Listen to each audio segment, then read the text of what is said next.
Dunia nyata emang kadang gak seindah itu. Gak kayak di game yang kalau kena tembak bisa hidup lagi. Di dunia nyata kita malah sering lihat sebaliknya. Apalagi kalau kejadiannya di tempat yang paling gak diharapin. Tapi dari situ kita mungkin jadi bertanya, sebenarnya masih ada kemungkinan gak sih orang selamat habis ditembak di kepala?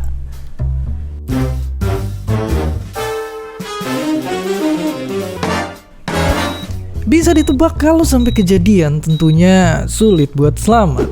Tapi kalau ngelihat kasus di negara satu ini aja, hampir seluruhnya berakhir dengan ending yang gak diinginkan. Tapi ajaibnya, masih ada 10% orang yang dapat kesempatan kedua. Nah, ngelihat fenomena ini, apa aja terus yang nentuin selamat atau enggaknya? Apakah ini semua cuma keberuntungan aja?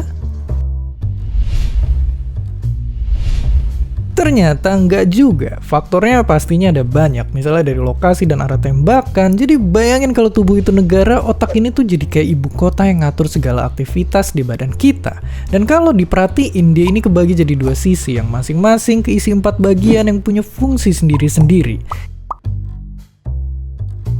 Nah, intinya kalau sampai ada bagian penting yang kena, misalnya ini, bisa-bisa kita nggak mampu lagi napas atau nelen karena bagian yang ngaturnya ini tuh error.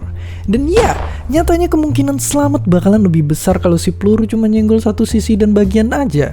Karena dampaknya dalam tanda kutip akan lebih mending dibandingin kalau peluru ngenain lebih banyak bagian. Oke, terus apa lagi faktor yang nentuin selamat atau enggaknya korban? Pastinya tipe senjata yang dipakai. Karena kalau ngeliat hitungan fisika sederhana di SMP, semakin cepat gerak sang peluru, makin kuat juga energinya. Dan inilah kenapa tipe-tipe senjata yang lagi-lagi dalam tanda kutip menembaknya gak kenceng-kenceng banget, bisa jadi lebih mending buat keselamatan si korban. Dan ya, itu baru 2 dari sekian banyak faktor yang ada. Yang penting kalau seandainya ada musibah seperti ini, langsung cari bantuan medis untuk tahu status kesadaran korban dan tahu tindakan apa yang harus dilakuin abis itu. Ya, tragedi kayak gini emang seremnya udah di luar bayangan. Tapi ternyata ada orang-orang hebat yang pernah selamat. Misalnya aktivis yang dapat hadiah Nobel 1 ini. Ya, dia pernah ngerasain timah panas meluncur ngelewatin kepalanya. Untungnya saat itu dia langsung cepet dapetin penanganan dan gak ngalamin kerusakan saraf yang terlalu parah. Lalu ada juga kasus orang politisi Amerika yang ditembak sama warganya sendiri.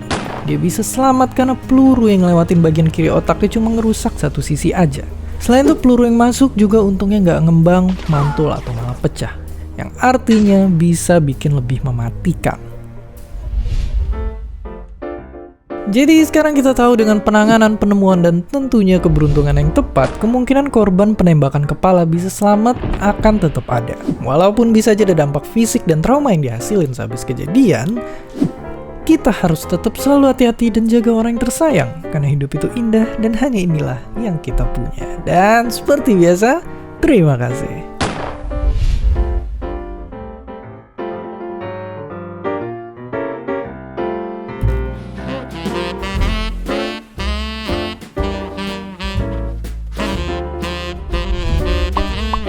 Terima kasih udah nonton Kok Bisa? Punya pertanyaan lagi? Tulis aja di kolom komentar di bawah.